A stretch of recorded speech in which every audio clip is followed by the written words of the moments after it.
Live within your means is a pretty good rule. You're talking about rule of thumbs, right? If you make $2,000 a month, then you got to be really frugal and really budget that. If you make $100,000 a month, doesn't mean you should have 50% of your bills. It's live within your means is like that first baseline of understanding. And if you're making $2,000 a month, go get another job, work harder, get some cash flow through, and then find some way that you can actually maximize that income so that you can reclaim that time. Do you know the expression, pull yourself up by the bootstraps?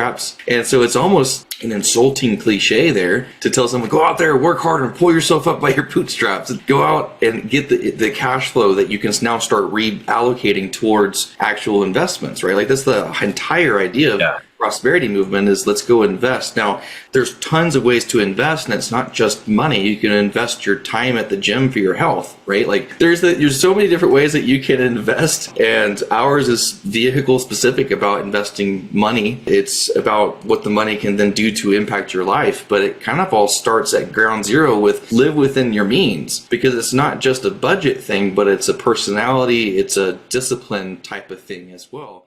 So what are the secrets? How do some of the most successful entrepreneurs find the freedom that we all got into business for in the first place? How did they find the time, energy, and resources to launch and scale strong? And how do entrepreneurs like us align our time, money, and energy in a way that will allow us to reach what we set out to achieve? These are the key questions, and this community will give you the answers. Welcome to the Prosperity Movement.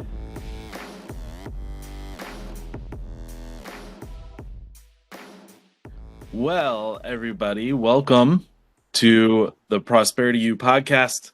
This is Travis and myself.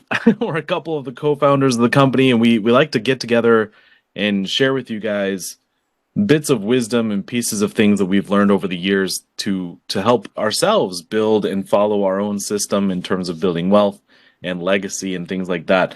And so typically we like to start out by reading off our mission, vision, values. And so our mission is to impact the world by bringing the life-giving principles of prosperity to it. Our vision is to guide our community to back engineer their full power and potential with purpose-driven growth so they can do more of the things they love with the people they love most.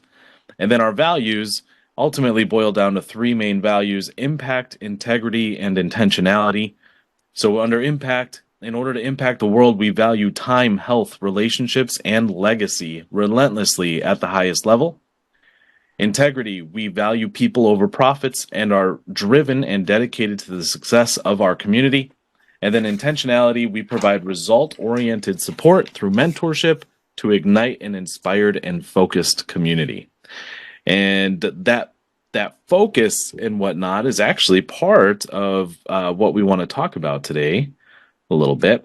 So I just silenced my phone. I don't know if you heard the little bling. I just silenced that. I didn't hear it at all. Okay, good. Good. But yeah, guys, we were just talking, Brian, Travis, and I earlier, and we were talking about how it's interesting how we come across some folks who are making good money, over six figures, and yet they have like really horrible credit. And like we're thinking about that and like what's typically the cause. I mean, there's extenuating circumstances. There's reasons that maybe something weird happened in life, but for the most part, what we've found is that a lot of times it's just people trying to keep up with the Joneses kind of thing, and being, I don't want to say irresponsible with money, but sort of, just kind of like over leveraging their own income. And I personally have a personal experience with this. I did that exact thing when I was an engineer. It's as soon as I get a raise or a bump in my income, I got a bump in my lifestyle. And it's it's a trap that so many people fall into, and so we kind of wanted to talk about that a little bit today, and kind of how to stay out of it, so to speak. And I have my own experiences with that, and Travis, though, I know you have too. What do you think about that? Yeah, the the $72,000 pickup that I purchased when I was barely making like 5 or 6 grand a month. Oof. With great credit, right? They'll loan you pretty much the entire world, right? So I ended up with this pickup truck. I mean, really long story short, I got swindled on the deal. They lied to me and said I could just refinance in a few months. So as long as I do their credit stuff, then I can get a good deal on the price of the truck. So I was like, all right, makes sense. I'll refinance in 6 months. So 6 months comes, and I'm what's called in negative equity, meaning that the truck wasn't worth as much as I owed on it anymore. Because you drive it off the lot and it just tanks in value. Especially Rams. It was a Ram. Don't hate me. And so I couldn't refinance it at all, and I'm stuck with this horrible interest rate, especially as compared to what I would qualified for originally, and especially as compared to how much I actually was on the loan. So my payment was ridiculously high, and I was struggling with the notion of I really thought about bankruptcy. Like, can I just get out of this? Like, Yeah. that's one of those scenarios where you bit off more than you can chew, and you took a different route. Either didn't pay your bills, or you filed bankruptcy, or something. Like, I understand how that thought process can start working for people, right? Now, I ended up not doing that, and this is kind of how you and I ended up meeting. Is this truck brought us together because I'm insanely mad about the fact that I'm in this truck now. I no longer like it, want out of it. I call my buddy. He's a good friend of mine, and I know he's got some strings that he could pull. So I was like, buddy, I'm going to call in that once in a lifetime kind of favor, right? Just get me out of this. He goes, nope, you're stuck in that, dude. Car contracts are solid, right? So I was like, okay, well, if I can't figure out how to get out of this, I'm going to figure out how to make more money, pay it off. That's literally how I got into the path of meeting you and partnering with you and doing business. Well, you and Brian, right? Was Yeah. that notion. I was so mad. I hung up on the guy. I was like, fine, if I can't figure out how to get out of it, I'm going to figure out how to make more money. And I did. But the idea was I made a little bit more money at the time, income wise, and I thought I can go into more debt and more debt. And I thought that budget was just how much money did I make and how much could I spend on someone else's debt. There's a difference between, and I don't quote this, or I didn't coin this, but I heard someone talking, and he goes, the difference between the person in poverty, the middle class, and the rich is pretty simple. Okay, people in poverty think that income is meant to pay bills, but like utility bills and rent, right? Like food, rent, car payment, like that's about it. The middle class think that income is meant to be able to get better credit and more debt. The American dream, the white picket fence, the big mortgage, the whole 9 yards, right? And then the wealthy, they believe money is meant to make more money. In other words, to invest, right? Mm-hmm. And they talk about assets and liabilities and everything, right? So the difference of thinking was I was certainly going from the poverty, where I was very, very poor with income, like, $5 an hour back in the day, right? Yeah. And then all of a sudden I started making some pretty decent income. And at that point I thought, well, how do I use this? Okay, obviously I can't go out and be Warren Buffett. I only have $5,000 a month, so might as well spend it. I'm not going to save myself to freedom, right? So I was like, let's get more debt. Well, hell, now we're here now, and I'm thinking, man, what a ridiculous thing. I don't own that truck no more. I got rid of it and worked more to be under my means, right? So I'm sorry, that was a long kind of tangent there, but it's an important story. That's perfect. Yeah, I love it to death. I think that's really important because for me it was relatively not exactly the same, but I remember when I was an engineer, it was like I got a boost in income. Hey, let's get for me it was a minivan because I have a army of children, right? So let's get a new. How many minivan. kids are you at now? 25, 30? 40. No, I was kidding. Just six. But I remember just constantly like increase in income, increase in lifestyle, increase in income, increase in lifestyle. And that's the game I played until I got involved in entrepreneurship, because I didn't like the idea of being away from my family for so long all the time. And then when I became an entrepreneur, I was like, oh, this is a different this is a different scenario, right? This is a different feel because now all of a sudden I'm not guaranteed a paycheck. So now all of a sudden I have to kind of fight for my food. And I was like, I need to cut back. I need to like lower my lifestyle. And so I did. And I started making a bunch of cuts and canceling things. And I even started selling some things that I didn't need. And, like just really started cutting back, cutting back, cutting back as much as I possibly could, until we get to, where I'm at today. And today I like to focus hard on time because you're right. I think the wealthy, they do focus on how can my money make me more money? 100%. I also like to look at how can I use my time, to help my health and my relationships and my legacy more than mowing the lawn, Yeah. for example, right? So if it makes sense, I hire someone to mow the lawn for me, even if it's one of those 6 kids. Right. But that's the idea is like, you're kind of guarding that. And it's interesting to me just how people I don't know if that's a lesson that you can learn from listening to a podcast like this, or if that's something that people just have to kind of experience for themselves, to fully understand it. I don't I don't know. know. I think it's different person to person. There's plenty of people that I know that they're born with a silver spoon in their mouth, and they've done very well for themselves as Mm, with having the community of people to include, of course, the parents, but the whole family, and then how they grew up and were raised and were taught to behave and such, and obviously we know about the spoiled kids that go and squander the parents' money, but I know quite a few personally that have done very, very well for themselves just having been exposed to the advice and the teachings. But the truth of the matter is that the farther you are away from poverty in general, the easier it is for you to go out and take calculated risks, right? So unless you're just a bonehead and squandering such, the opportunity to go through and make small mistakes that aren't devastating is it's a lot easier for those people, right?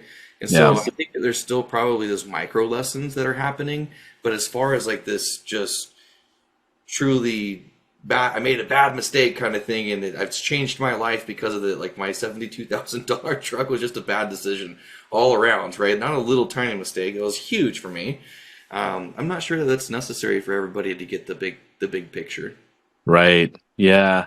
Yeah. Well, and so what advice would you give? Like, what would you think is a good rule of thumb to follow to avoid falling into kind of that kind of trap? So for me, for example, I like to keep my we'll say mandatory expenses, okay, things like rent and your energy bill and those kinds of things, right?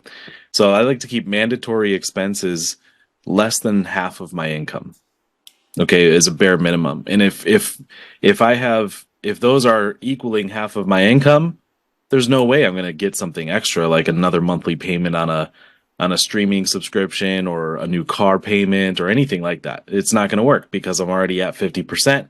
I'm not going to go over that, right? Now if that dips down and I'm at 30% because I made more money or what have you, and it's a consistent thing, about 30%, maybe I might consider it, depending if it's necessary or not. But that's kind of one of my rules of thumb is I never want to have my expenses be more than 50% of my income. Um, I don't know, Travis, if you have anything like that, because you're very let's say frugal in my experience being with you and being friends with you. So I'd be very curious to know kind of some of your pieces of advice there. Don't Don't say buy just don't buy don't anything. buy coffee outside of the house. Cook your own food and drink cheap beer. All right. Pretty much. No, on a serious note, what you're talking about is a type of budgeting. Everyone's got different numbers for that. I think there's a lot of like unanimously agreed upon ways to decide, can you legitimately afford the car payment if you're looking for a car? It's, they'll say, well, it can only be X amount of your monthly income, right? What does that look like? I think that that's going to look different to everybody. Yeah. And certainly after marrying Lisa, I've had to figure out how to rebudget. Even today, I was looking through the bank account and I saw this thing for $82, and I was like, I don't remember that. And I asked Lisa, I said, what is this? And she was, I don't know. She's like, I bought us watercolor classes. I was like, oh, and so things like that, I'm not used to budgeting for the I guess entertainment, you would say. Yeah. And so I'm still kind of always adapting and such to the times and changing as well. But I think it's fair to say that live within your means is a pretty good rule. You're talking about rule of thumbs, right? Yeah. So if you make $2,000 a month, then you got to be really frugal and really budget that, right? If you make $100,000 a month, doesn't mean you should have 50% of your bills. 50 Right. grand a Well, month, yeah. you know, That's right. so it's live within your means is like that first baseline of understanding. And if you're making $2,000 a month, go get another job. Yeah. That's crazy. Go get another job, work harder, get some cash flow through, and then find some way that you can actually maximize that income so that you can reclaim that time, because you shouldn't sit there and, the expression, pull yourself up by the bootstraps? Yeah. Physically an impossible thing to do. Right? You cannot lift yourself up with bootstraps. And so it's almost an insulting cliche there to tell someone, go out there, work hard, and pull yourself up by your bootstraps. It's like, no, go out and get the cash flow that you can now start reallocating towards actual investments, right? Like that's the entire idea of prosperity movement is let's go invest. Now, there's tons of ways to invest, and it's not just money. You can invest your time at the gym for your health, right? Like life's like the gym, right? Oh boy. Oh boy. There's so many different ways that you can invest, and ours is vehicle specific about investing money, and it's about what the money can then do to impact your life. But it kind of all starts at ground zero with live within your means, because it's not just a budget thing, but it's a personality, it's a discipline type of thing as well. So the rule of thumb, is it 50% of my income goes to bills or what? I mean, it's going to be different person to person. Right. Yeah. And actually, I've lowered that as my income increases. I've lowered that percentage goal because, I'd rather invest more into some other, investments, things to make my money more money. I don't know why my green screen just decided to bug out on me here. It's because the reflection sometimes gets too bright. Anyways, but no, I think that's definitely accurate, and I think another thing that I do in terms of rules of thumb is I tell myself frequently I'm in control of my money. And this is a really important principle for me, because I don't know about you guys, but sometimes there have been times in my life where it's like, hey, great, I got a bonus from work, and then lo and behold, the car breaks down, and now I have a $1,500 bill for the mechanic, right? And it's like, there goes that bonus, right? Like, these are things that have happened in my life. There was a point in time, I remember this distinctly. So I was an engineer, and I remember this exact scenario happened where I got like a bonus, and my family and we were headed towards a CiCi's Pizza. Okay, if you don't, it's like a pizza buffet restaurant, and we're going there because they have the best. They have something called macaroni and cheese pizza. It's so good. I'm serious. Anyway, so I'm going. We're in this minivan. I got 6 kids. You don't have 6 kids. You're part of 7 kids. CiCi Pizza. And the van breaks down on the way. And it wasn't a small problem. It was a big problem, like overheating, all sorts of stuff. And so we end up having to get it towed a very long distance, which was pricey. And then turns out it's like a serious issue. It's going to cost a lot of money. And so I decided at that moment, I'm like, you know what? I'm not going to fix this van. We have a vehicle that can't fit all my kids in it, but we have that vehicle. And for now, we're just not going to go somewhere all at once. Okay, because I gotta figure out some things. And I decided to take control of the scenario and say, no, that van is just gonna sit in my driveway for a minute. I'm not gonna fix it right now.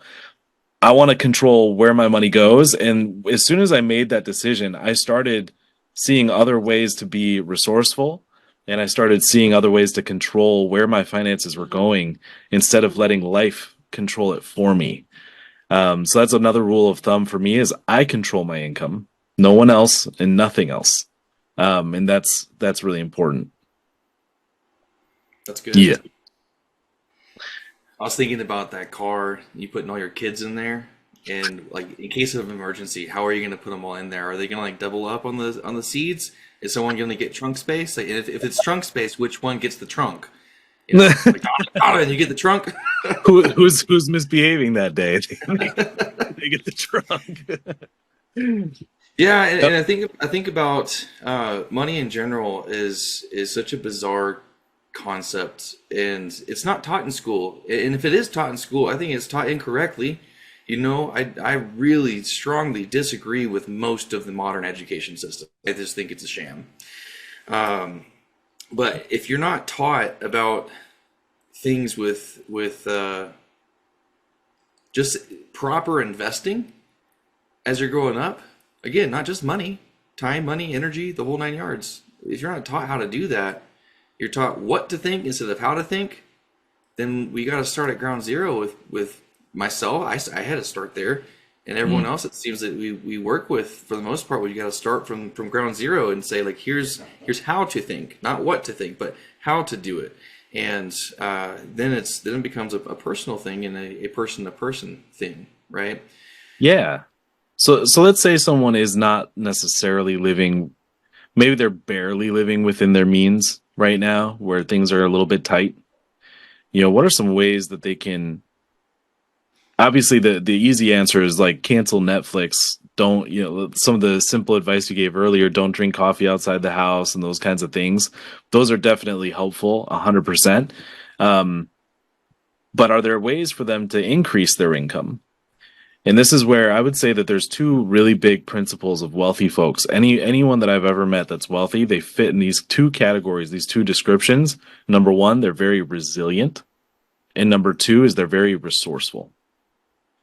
So they're resilient and they're resourceful. So if things are tight, and I've been there, Travis, I know, has been there as well, where you've been so darn like, I don't know what to do. I have no money left over.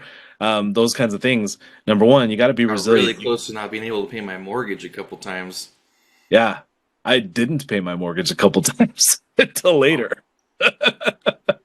Yeah, it was a rough patch, you know, and it was like that was during a time when I had no running toilet either, because our lateral lines were clogged and no one was willing to do payment plans to fix it. So that was like a $15,000 bill that I had to like figure out. And it was a very rough time in my life. This is very, very early on in my entrepreneur journey. Anyway, obviously I got out of it. I was resilient and I got resourceful. So some simple things that I've seen people do would be like driving Uber. Believe it or not, if you literally YouTube how to make the most out of Uber, you're going to find ways that, I mean, people are making $300-400 a day driving Uber, you know? I personally know one person. Yeah. So like it's definitely a feasible income. Or DoorDash, you can do the same thing. And if you YouTube how to make the most out of DoorDash, and I've done this because I have adult children who are always trying to make an extra buck when they got time. So I just send them these videos like, dude, you just got to Google it, be resourceful, right? Figure it out. And the DoorDash one was like, you should only do it between these hours. Any other time, it's not worth it. You know, so it's like, it's very, very interesting to look into that. But I feel like there's never really a reason to not be able to pull ahead as long as you're resilient and resourceful. You just got to think outside the box a little bit. Have you ever heard of the show Undercover Billionaire? Yeah. Yeah. Great. That is a wild concept. If Yes. whoever's listening doesn't know what that is, it's where people who have $1 billion net worths are asked to go incognito to a city. They get dropped off. They have, I think it's $500, maybe $100 cash, $5 or $100, somewhere around there. And they are told go build $1 million company in 3 months, It's a right? city. I think it's a city they've never been to. No They're not. connections. They can't They're use their they're own not allowed to use any resources. connections, or they don't have their normal cell phone where they can just text someone to help out or whatever. Like it's from scratch, as if they were a normal person with $100 or whatever that number is, right?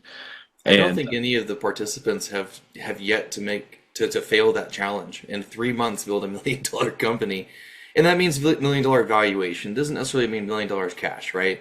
right, So there's some nuance there that you may or may not agree with how they come up to that evaluation.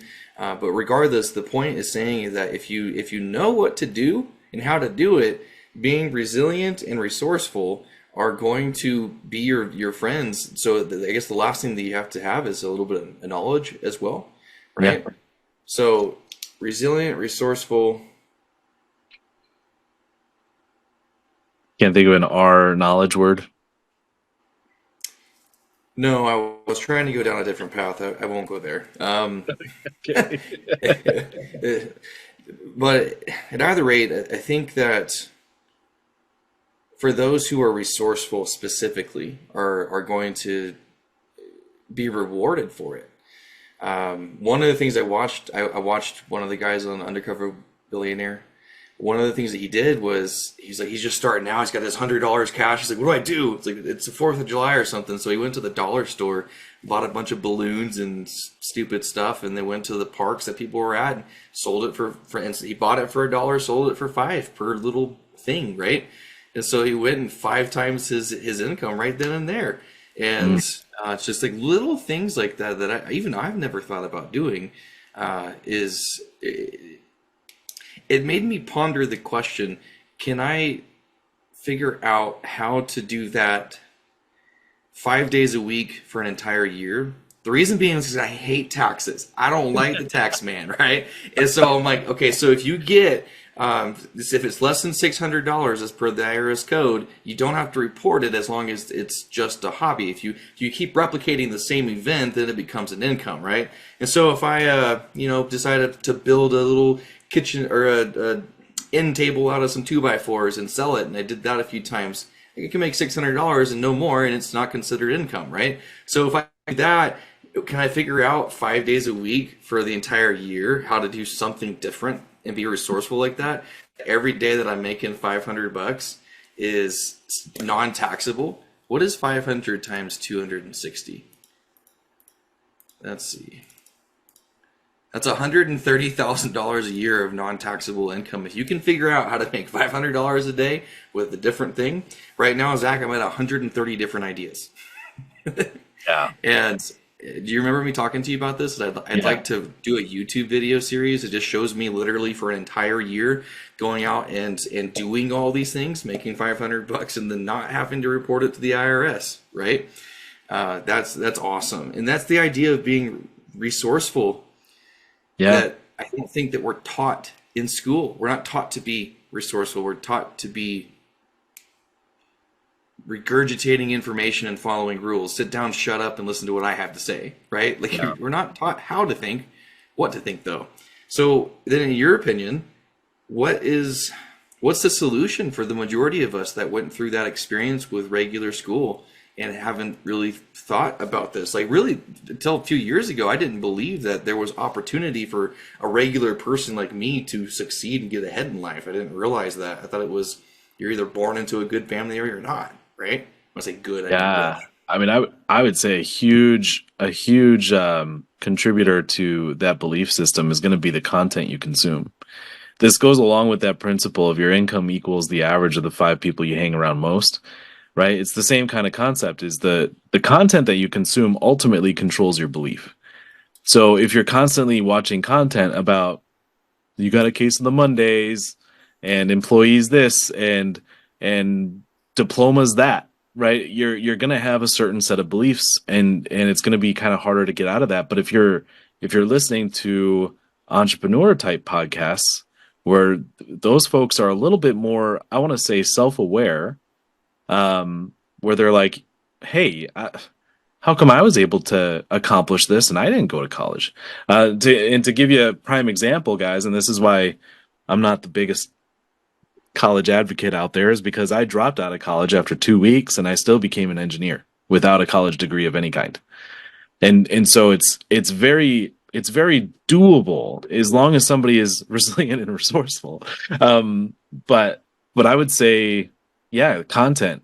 Be aware of the content you're consuming. What kind of music are you listening to? What kind of books are you reading or listening to? What kind of podcasts are you listening to?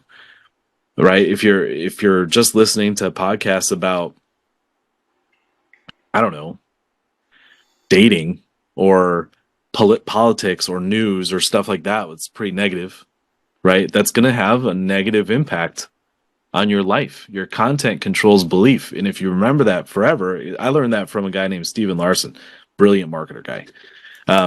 Content controls belief. Mhm. That's what you just said. I love that line. Yeah. I thought it was pretty revolutionary. I mean, think about it. Even people with political viewpoints, you know what news stations they listen to, right? You know what kind of content they're consuming based on their belief that they are expressing.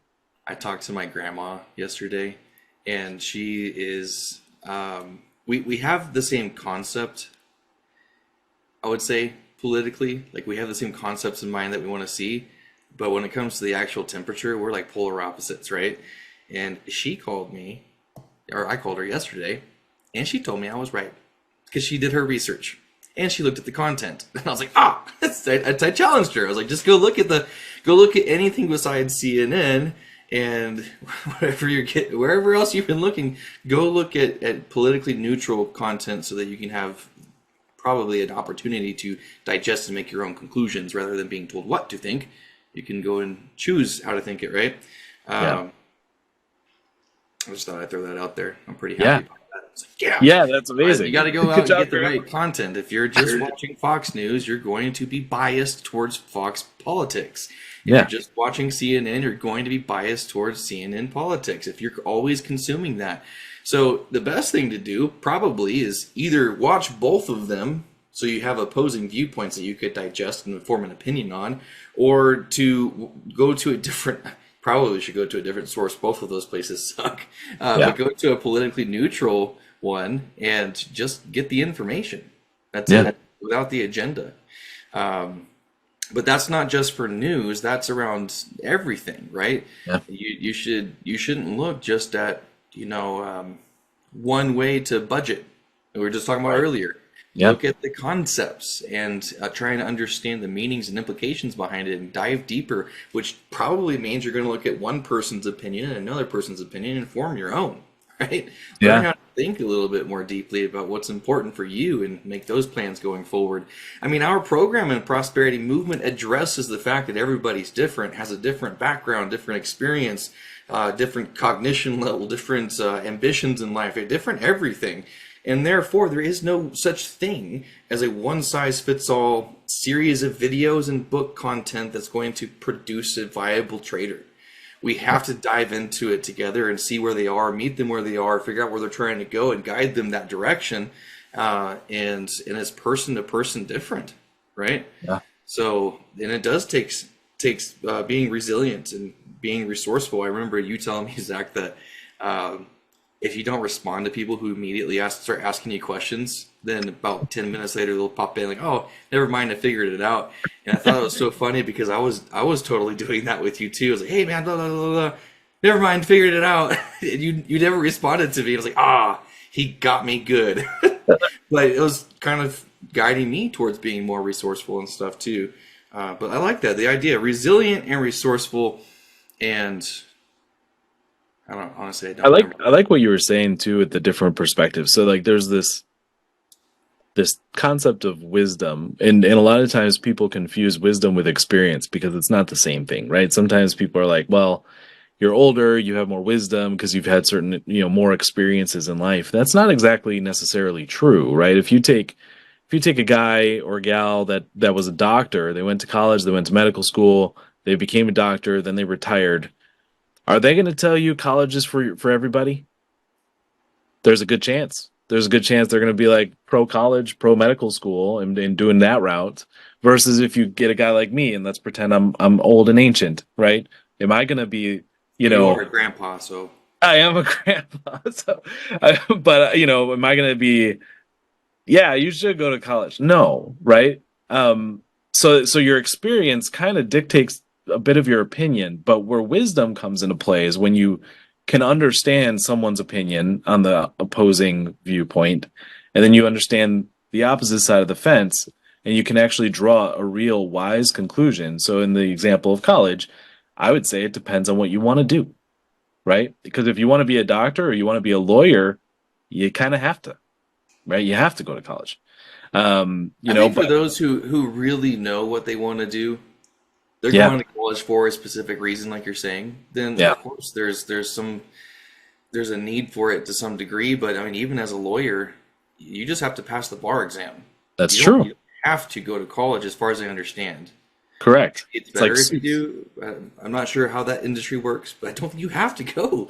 And so, like, why would you do that? But medical, understandably, you do have to go and go through years and years and years of dedication and education as well. And I think I do agree with that for sure. I don't want people telling me with health and biological medicinal advice and such, or surgical. I don't want any of them to not have gone through the ringer.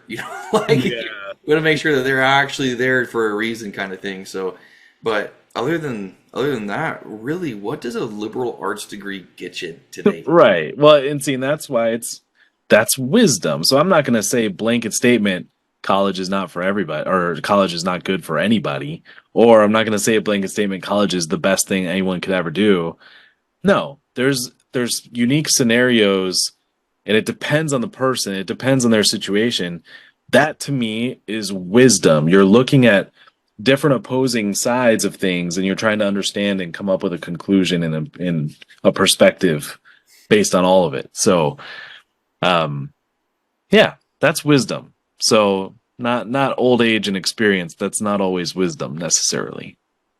So what you're saying is that knowledge is knowing that tomatoes are fruits, and wisdom is knowing not to put the tomato in the fruit salad.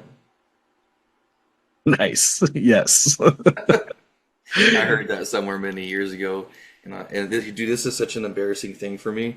Well, when I was first in college as a freshman, I was taking this pretty entry level biology class, and the professor's like, "What's the difference between a fruit and a vegetable?" And one of the girls chimed in, and she said, "Well, fruits have seeds. That's one difference." And I was like, "Pff, dummy! Like zucchinis have seeds, you know." Like, I was really confused. I didn't actually call her names or anything, but in my head, I was like, "Oh, how silly!" And the professor was like, "Yeah, very good. That's a good example." I was like, "Huh?" And like, my life changed when I found out that cucumbers, zucchinis, tomatoes, because I think most people associate fruit with sweet, Yeah. right? Like sugary, rather Yeah. than just the idea of it being the fruit part of a plant, and a Yeah. vegetable is anything else besides the fruit. So, anyways, completely unrelated, but the idea of knowledge and wisdom and stuff, right? It's like I had no knowledge of that. I was like, oh, how silly. My kids are like, if tomatoes are fruit, does that mean ketchup is a jelly? I'm like, ew. Does that sound kind of gross? Well, if you actually jellify it, yeah, that would be nice. You remember purple ketchup? Do you I remember that? I remember the different colored ketchups, like the green and stuff like that. It's disgusting. I don't know why it's so foul to me, but it's just ugh. Yeah. Wisdom. It's wisdom to know that you don't eat green ketchup. That means it's moldy. Anyway, guys, so we just wanted to kind of talk a little bit about like just living in your means, being wise with your income, being resilient and resourceful. Is these are key principles to building wealth. And of course, another key principle is having the right opportunity, which is where prosperity movement comes into play. We have an outstanding community, and with their help, we've been able to identify some of the best routes to take in order to build your income, to build your cash flow, to grow that cash flow, have disposable income, so to speak, in order to invest so that your money can make more money, and those kinds of things. And so, if you want to get more information and also just become a member of our prosperity movement, you just go to our website, prosperitymovement.online. I'll pop it in here in the Zoom chat.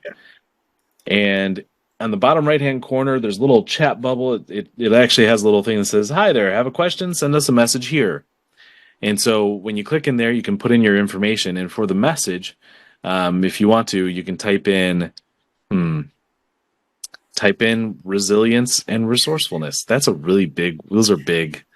Type in tomato jelly. Type in tomato jelly. No, don't do that. Don't do that. Type in resourceful. That's an easy one. Resourceful. Well, just type in resourceful, and we will. Someone from our team will reach out, and we'll give you a free training called the Trading Blueprint. And it's not a trading strategy or anything like that, but it is a lot of the perspective and thoughts surrounding investing and trading, and some of the processes that we've built that have seen a lot of success. And we're gonna continue to do that, and our members continue to win, and it's a glorious thing, and we love it. So we'd love for you to be a part of it, as long as you're resourceful. So cool. Is that anything else, Travis, before we tie up? No, just again, it's prosperitymovement.online. That's how you can get there. prosperitymovement.online, and type in resourceful. Perfect. All right, everybody. Thank you for hanging out. We'll see you guys next week. Bye-bye. Bye.